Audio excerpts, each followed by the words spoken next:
There's a specific kind of sadness in a restaurant that used to be full. The place you went for birthdays, the little spot where the owner remembered your order, the neighborhood restaurant that was always buzzing on a Friday night, where you had to wait for a table, where the whole community seemed to pass through. And now you drive past and the lights are off. Chairs stacked on tables, a handwritten note in the window thanking everyone for the years. Across Canada in 2026, beloved restaurants are closing at a punishing rate. Not just the fragile new ones, established places, community fixtures, restaurants that survived everything else and were supposed to last forever. And the tables that are still open are quieter than they've ever been. Because Canadians have stopped eating out. Now, this might sound like the smallest story on this channel. Who cares about restaurants when people can't afford homes? But stay with me, because a dying restaurant is one of the most revealing economic signals there is. Eating out is something nobody needs to do. It's a pure luxury, a pure choice, a pure little joy. And when Canadians stop doing it, it tells you something very precise and very sad about where household budgets have gone. Let me explain why restaurants matter so much as a measurement, because it's the key to the whole video. Everything else we've covered is a mix of necessity and choice. A car, you might genuinely need it for work. A home, you absolutely need somewhere to live. Even retail includes essentials. So when people cut back on those, it's tangled up with need. Eating out is different. It's almost pure discretion. Nobody has to go to a restaurant. You can always eat at home for less. So dining out exists entirely in the space of extra, the money and the mood you have left over after the necessities are handled. It's one of the first things a happy, comfortable household spends its surplus on, and one of the first things a stressed household cuts. That makes the restaurant a near-perfect gauge of one specific thing. Do ordinary Canadians have any joy money left? Not survival money, joy money. The surplus that makes life feel like living rather than just enduring. And the empty restaurants are answering that question, and the answer is no. That's why this seemingly small story cuts so deep. It's measuring the disappearance of the little pleasures that make a hard life bearable. The first reason restaurants are dying is the demand side, and it's simple. Canadians ran out of surplus. We've traced it through every video. Rent up, mortgages up, groceries up. Households squeezed until there's nothing left at the end of the month.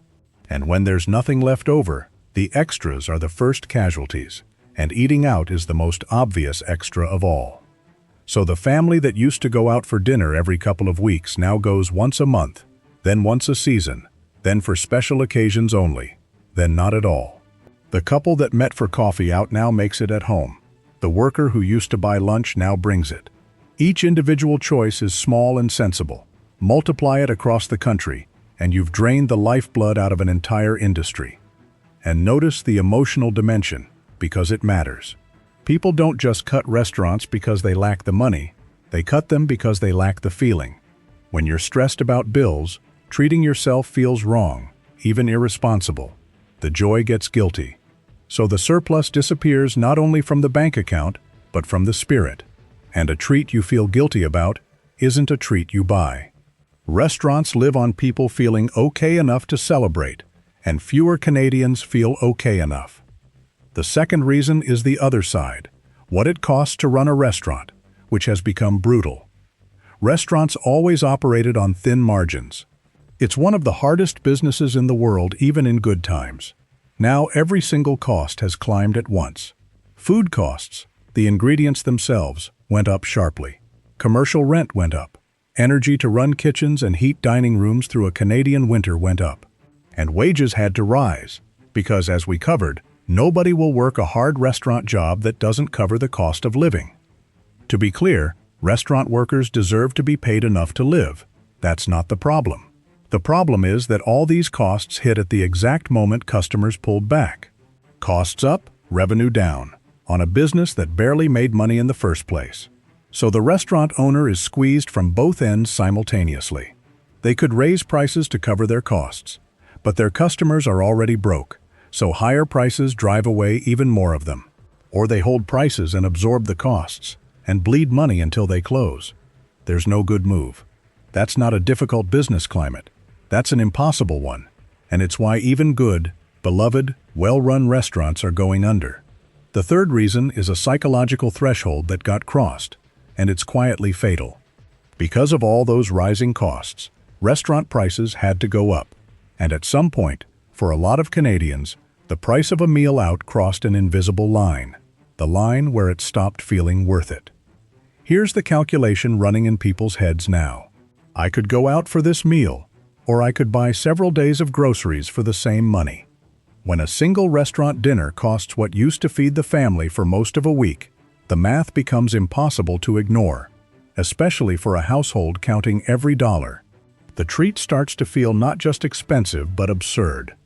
So even the Canadians who could still stretch to eat out often choose not to, because the value equation broke. It's not only that they can't afford it, it's that it no longer feels like a reasonable thing to spend money on. And once a whole population reaches that judgment at once, the industry doesn't slow down. It falls off a cliff. The restaurant didn't just get too expensive for people's wallets. It got too expensive for people's sense of what's reasonable, and that's even harder to recover from. But here's the real reason the closing restaurants matter so much, the one underneath the economics.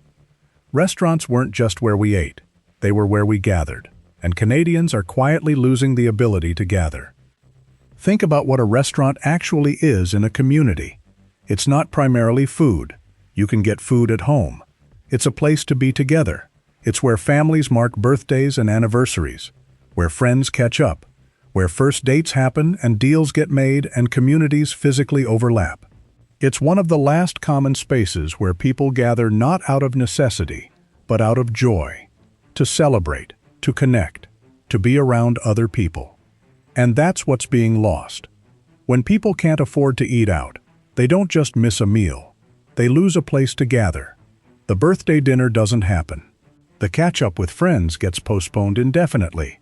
The community stops physically meeting itself. People retreat into their homes, isolated, saving money, and something social and human quietly erodes. That's the shock.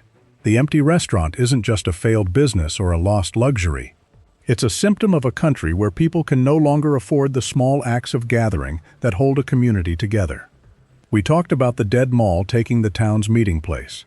The dying restaurant does the same thing, more intimately. It takes away the table where people came together. A country whose people can't afford to gather is a lonelier, more fragmented, more isolated country.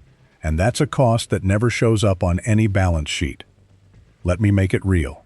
Picture a family restaurant in a Canadian neighborhood. The owner has run it for 20 years. He knows his regulars by name, knows the couple who come every anniversary, the family whose kids grew up in his booths, the older man who eats alone every Sunday and would be lonelier without it. This place was never going to make him rich. It made him something better. It made him the heart of a little community. Then the customers started thinning out. Not because they stopped loving the place, because they couldn't justify it anymore. Food costs rose. His rent renewed higher. He raised prices as little as he could bear, and watched even loyal regulars come less often, apologetic, embarrassed. He held on far longer than made financial sense, dipping into savings, working every station himself, because closing meant more than losing a business. It meant losing his community's gathering place, and his own reason to get up in the morning. And one day he wrote the note, taped it to the window, and turned the lights off. And the regulars, the anniversary couple, the family, the lonely Sunday man, lost not just a restaurant, but a piece of their lives. The birthdays will happen somewhere else, or not at all. The Sunday man eats at home now. Multiply that by every closing restaurant in the country, and you understand this was never really about food. And the damage spreads outward from every darkened dining room. First, the jobs. Restaurants are enormous employers, and they employ exactly the people who most need accessible work. Students, newcomers, young people, part-timers, people building towards something. When restaurants close, that huge, flexible pool of work shrinks, and those workers, already stretched, have fewer options. Second, the supply chain. Every restaurant buys from somewhere. Local suppliers, farmers, distributors, bakers. When it closes, those businesses lose a customer, and the loss ripples up the chain to people you'd never connect to a restaurant closing. Third, the neighborhood itself. A street with a busy restaurant has life, foot traffic, energy. It feels alive, and that draws people and business. A street with a dark, empty restaurant feels dead, and that emptiness spreads to the shops around it. Restaurants are anchors of neighborhood life, and when they go, the whole area dims. And fourth, the hardest to measure, the slow retreat into isolation. Every closed gathering place is one less reason to leave the house, one less place to run into people, one less thread in the social fabric. A country cutting out its restaurants is a country slowly cutting its own social connections, and we're only beginning to understand what that costs. And this is where it joins everything on this channel. The empty restaurant is the same story as the shuttered shop, the dead mall, the abandoned boat, the disappearance of discretionary spending, of the surplus that made life feel good. But the restaurant reveals it at its most human, because eating out was never about the food. It was about the joy, the celebration, the gathering. And when that's what a country can no longer afford, you've reached something deeper than an economic problem. Because here's the full picture this channel has been building, video by video. First, Canadians lost the ability to buy the big things, the home, the truck, the new car. Then they lost the ability to keep the luxuries, the boat, the extras. And now they're losing the ability to afford the small joys, the dinner out, the coffee with a friend, the birthday at the neighborhood spot. The squeeze started at the top and worked its way down to the tiniest pleasures. And when a population can't afford even the small joys, you're not looking at an economy in trouble. You're looking at a quality of life quietly collapsing. The empty restaurant is what that looks like. Not a dramatic crash, but a slow dimming of the lights on the ordinary joys that made Canadian life worth living. So where does this go? Some restaurants adapt and survive. Leaner operations, smaller menus, takeout models, finding the niche that still works. There will always be restaurants, and the strongest and most creative will make it through. That's real. But the broader loss stands. A country where eating out becomes a rare treat instead of an ordinary pleasure is a country that's lost something. Some of its warmth, its social life, its everyday joy. And no restaurant survival strategy fixes the underlying cause, which is the same one this whole channel keeps arriving at. Canadians have no surplus left. Give people breathing room in their budgets, and the restaurants fill up again, because people genuinely want to gather. They just can't afford to. The desire never left, only the money did. Which leaves the question this channel keeps returning to. What happens to a country when its people can no longer afford the small joys, the dinner out, the gathering, the celebration, that made ordinary life feel like living? So I want to hear from you. Has a restaurant you loved closed near you? What was it, and what did it mean to you? Have you cut back on eating out, and how much do you miss it? And when did a meal out start feeling like too much to justify? Tell me in the comments below. I read every one, and the places people mourn in those comments say everything about what we're losing. And if you want clear-eyed breakdowns of the forces reshaping life across Canada, subscribe to Canada Insider. There's a lot more of this story to tell.